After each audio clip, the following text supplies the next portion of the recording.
Hi everyone, welcome to Down Syndrome of Louisville's education series. Today our topic is bike basics. My name is Megan Hardy. I am the occupational therapist here at Down Syndrome of Louisville. I primarily work with early intervention, so the 0 to 3-year-olds. I also have some outpatient kiddos who are just older, as well as I'm a part of the Boogie Down crew.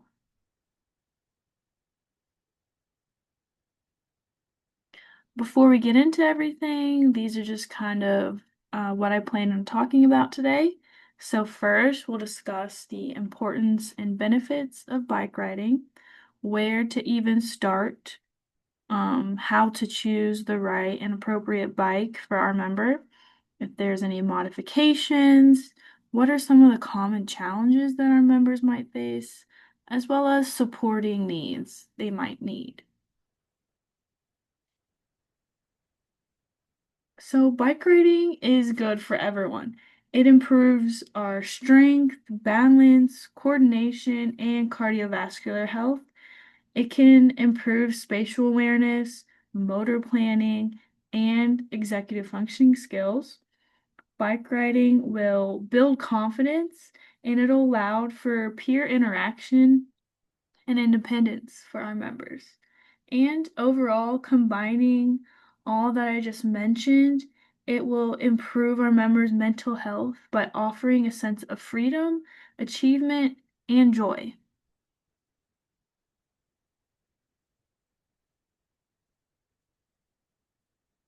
So, research shows that cycling for about 30 minutes 3 times a week can overall improve cognitive skills as well as cardiovascular health. And this was just one study, one systematic review that I had found. So, where to start? Many people might not know where to even begin. Before starting the journey of learning how to ride a bike, we must ask ourselves and our members some questions, right? So, first, what diagnosis do they have? Do they have anything alongside their Down syndrome? Do they also have autism? Do they have um, anallaxial instability, which may cause them to not be able to ride a bike potentially or just be extra cautious? Do they have any type of bike experience? Have they been near a bike? Do they know what a bike looks like? Have they watched their family members or siblings or peers ride a bike? Is the member themselves motivated, or does the caregiver want them to learn how to ride a bike? Are they fearful? Are there any precautions that we need to know about, like visual, low muscle tone, the anallaxial instability? And how does their behavior impact the learning to ride a bike?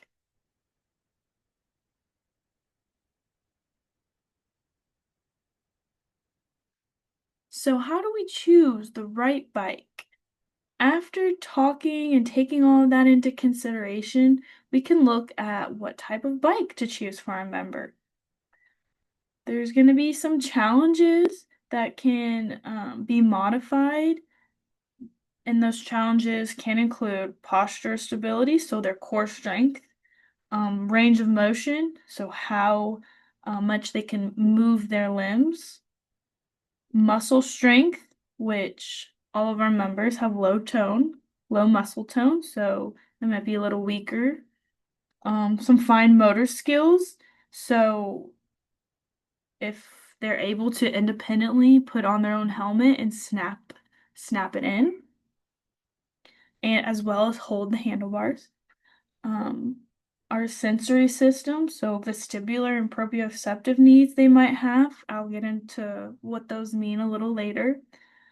And motor planning, so their ability to sequence events and take action. And all of these skills are very important when learning to ride a bike, and they can help increase these skills as well.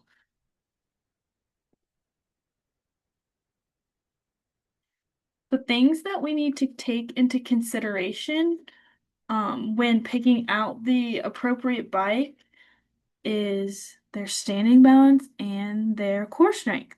So if they are able to stand straight up with no support, and they can hold on to their bike and maybe take a step or two with it, then they might be good to have a two-wheeled bike. If they might need some assistance while standing up and holding the bike, then they might need a tricycle.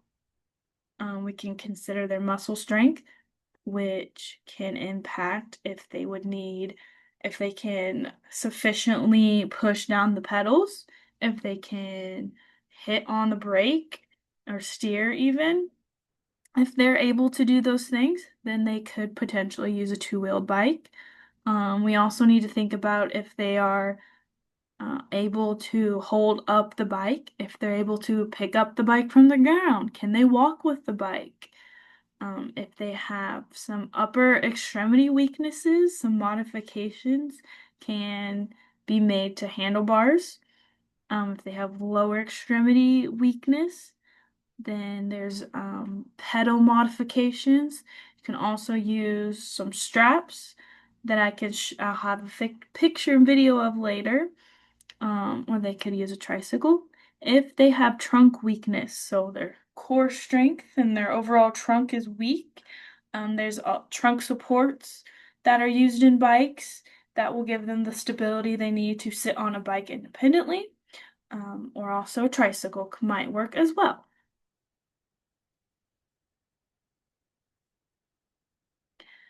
So I had mentioned sensory systems earlier. As an OT, I like to think about riding a bike in a very holistic way. So it's not just hopping on a bike and going. We have to think about how they feel in their own body. So our vestibular system is our sense of balance and movement, and this is located in our inner ear. This can help know where our body is in space. It tells us where the brain, where if we're moving, we're spinning. It helps us sit upright and be balanced, walk without falling, and it really helps us feel safe with our own movement. It's basically our body's internal GPS system, um, which sometimes our members can struggle with. Also, our proprioceptive system. So, this is our muscles, our sense of body awareness, and kind of where our brain is telling us where our muscles are. And it helps kids and adults and everyone know where the body parts are without having to look. So it tells us how much pressure or force we're using, which we'll need with riding a bike with the pedals, as well as holding on to the bike. It helps members move smoothly and stay coordinated and feel grounded in their own bodies. So these are two very big sensory aspects that are good things to look at and to review prior to getting on a bike with our members. Some more things to think about is vision. Of course, we think about just need to be able to see, but there's other visual skills that come along with riding a bike. So, visual motor coordination is how well your eyes and hands work together, like doing two things at a time. So, they're going to be moving their legs and looking for a stop sign. Visual tracking, the ability to follow a moving object with your eyes without moving your head, like our looking, like I said before, even looking for a stop sign, looking for moving cars, while riding a bike. We have depth perception, knowing how far away something is. It helps us judge space and distance. If we're on a bike and we don't know how far this hill might be, or if there's a cone in our way, that could be potentially dangerous and a safety risk. Visual attention and processing, focusing your eyes and brain on what's important and how your brain makes sense of what your eyes see. And visual perceptual skills, the brain's ability to understand and interpret what the eyes are seeing, like shapes, sizes, letters, and patterns. So, all of these are great to check and to make sure that there's no safety concern with any of these prior to getting on a bike. So overall, consider our safety awareness. Our members will have to understand and respond to their surroundings so that they can be safe. And sometimes this might be hard. This can be viewed with a visual aid, like having a picture that has all the rules of the road that we need to follow, or the route that you're going to take that day, or even just in the backyard, having a green go and a red stop so that they are being safe. Um, and for the sensory vestibular system and the proprioceptive system, the visual concerns, all of those can be addressed with modifications using a guide bar, and I will show you a picture of that as well. Um, but all of those things that we consider and that we check before, if they might have challenges with that, they are still able to ride a bike independently with some modifications. So some more things. Motor planning, a lot of our members might struggle with being able to sequence. First, I put on my helmet, then I lift up my leg to get onto the bike. I get on the bike, I hold my hands on the handlebars, I move my feet. So that's a lot of steps in a row, right? And our brain has to process what our body is doing, and that goes back into our sensory systems.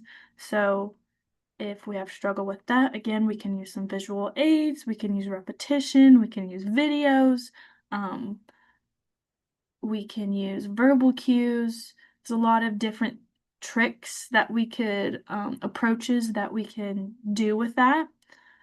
Next, we have fine motor. So fine motor skills, anything in our small muscle movements in our hands and our fingers. This is so that they have the grip to hold on to the handlebars and to buckle their helmet in. If they're unable to hold on to the handlebars, then there's Riften bikes. I will show that too. There's always a modification that can be made, as well as the guide bar. If they're unable to buckle a helmet, some other great resources. There's like magnetic helmets that are really great and um, a little easier for our members with low muscle tone and with shorter fingers. Range of motion. So we talked about how range of motion is how much the joints and muscles can move. So if they don't have full range of motion in their upper body or lower body, we got to think about how we can adapt that to the bike. And also stabilization, keeping their body steady. Just in general, being standing up, sitting down, sitting on uneven surfaces. So riding a bike that's going to be an uneven surface that can also be adapted with larger seat cushions as well that they make. So it is a little more comfortable as well a little easier to keep your base of support. With all of these considerations, we can use guide bars as well as prep work.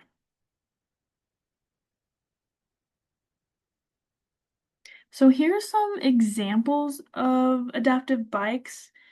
First, we have the guide bar bike. So the bike itself could be literally anything. It's just the sticking out part right here that is the guide bar. So someone would have to be with them. They could be sitting on the bike. That just kind of does the steering aspect, helps them to be more safe. The next one is the semi-recumbent bike. This one has a lot of trunk support. This one has a guide bar on it. Those are really you can buy separately and attach to a bike. It's also a tricycle, and if you can see there too, it's got a wider ray for your hands. Our hand strength up here is the hand cycle. So if they're stronger up top, they can use their hands to pedal versus their legs, and it also has a lot of trunk support. Also, we've got a tricycle in general. I really like this one particularly because it has one big wheel and then two smaller ones. Uh, and then everything else on it is typical. But like I said before, you can add modifications to a bike. You can add the guide bar, you can get a different seat on there, you can get some straps like over here on the side. You can use the straps for feet to keep them on the bike, or you could also use them on the hands so that their hands kind of stay on there as well. The bike down here is a Riften bike. That one has pretty much all modifications. It really um, is great if they're really starting out and they've got a lot of low tone. They have a lot of safety concerns that we had talked about before that you got to think about. Um, that's a great option as well.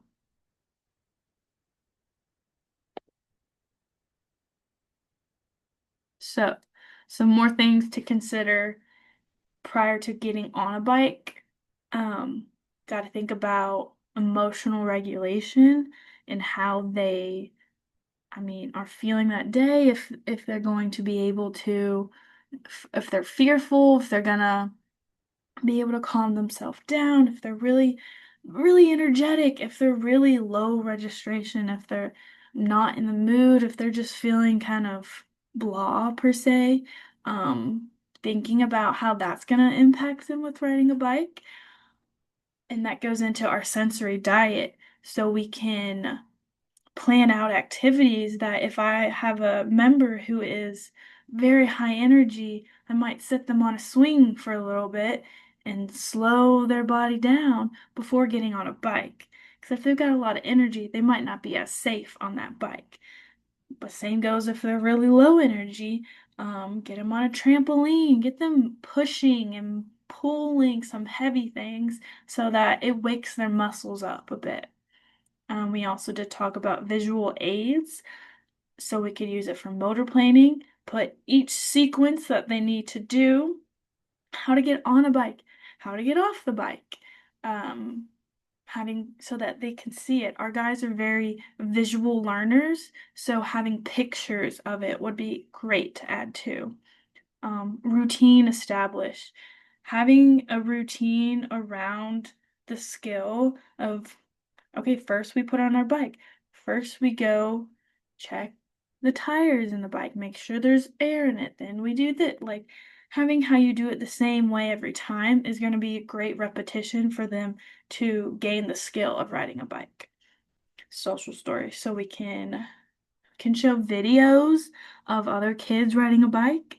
You can write out a social story and add your member's name in it and have a picture of them on the bike and talk about safety skills with it. Social stories you can use in any kind of instance. So those are really great. You can also, like I said, videos and add like their favorite character in it, so they get really motivated. The last thing we consider safety awareness and safety rules. So going over what those safety rules are and just as much as possible, repetition, repetition for that, so that they're aware of the dangers that do come along with riding a bike and being more independent. So what you can expect, everyone is different. So what works for one member might not work for someone else. It really just depends. That's the one thing I say all the time, being an occupational therapist. And I know everyone wants an answer. They want it to be black and white, but really it depends. Everyone is different in their own body and their own needs. Um, so with your members, you got to review the expectations using what works for them. It could be a visual aid, it could be a schedule. You can do a sensory diet to ensure they're regulated, as well as reviewing those safety rules. Um, and I know we talked a lot about what to consider and what kind of bike, um, but for their body after, like making sure they're regulated, have a sensory diet, we could do a warm up.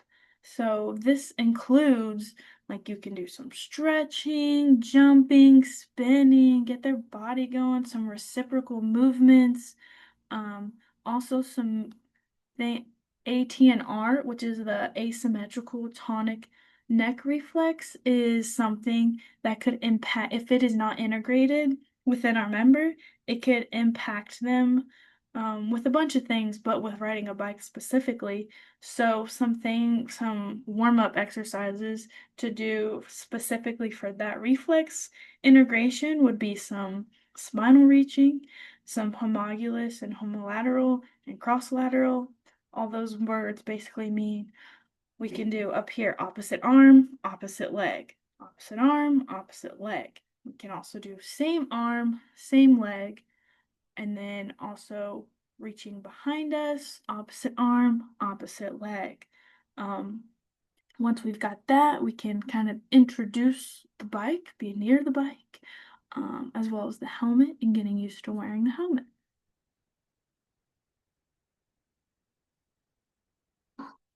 So I have some videos of kind of like a mock session, and I can explain like why and what I was doing. So for a member who might not be completely ready to get right on the bike, we can introduce this to them slowly by, in this one, I have like a point of view of someone riding a bike. And so I also have the arm bike that they can use with their arms and their feet so that they are still getting the aspect of riding a bike. But this is where we're starting out. So this might be someone who might be fearful and they might need to gain some more strength before getting straight onto a bike. Yeah, so I'll let this play.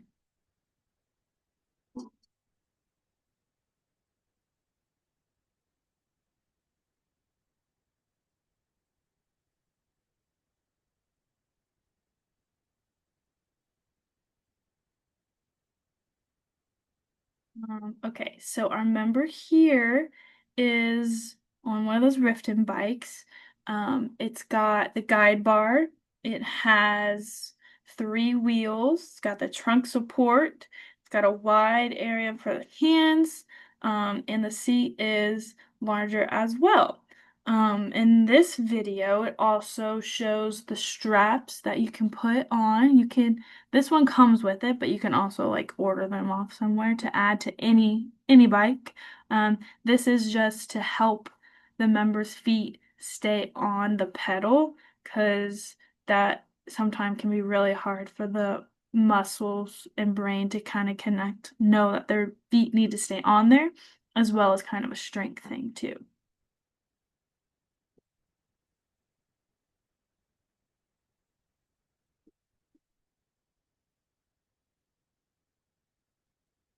Yeah. And it goes on really easy. It's like little Velcro straps. Last video, this one is kind of a lot of times after I've done some prep work with a kid, um, we've put the straps on, they're ready to go. A huge thing with our members is motivation. If they are not motivated, everything turns into work. So I like to make things kind of fun. When learning a bike, it can be kind of boring, just going up and down a parking lot, right? So I try to think of different ways to make it more fun. We're gonna knock cones over. We're gonna knock a cone, see what's under it. We're gonna go over here, pick up a ball, throw it, get back on our bike, and do it on the other side. Just finding different ways to make them more engaged and more excited to do it if they are one, not having a great day, or they're just kind of bummed, or if they are just, it's not their own goal, it's someone else's goal that they need to ride a bike. Um, but yeah, making it more fun is a great way to get them motivated. In the summers, I'll be outside. We use chalk, we use trampoline breaks, um, we use body breaks, body movement breaks, kind of making it, like I said, a holistic approach with it.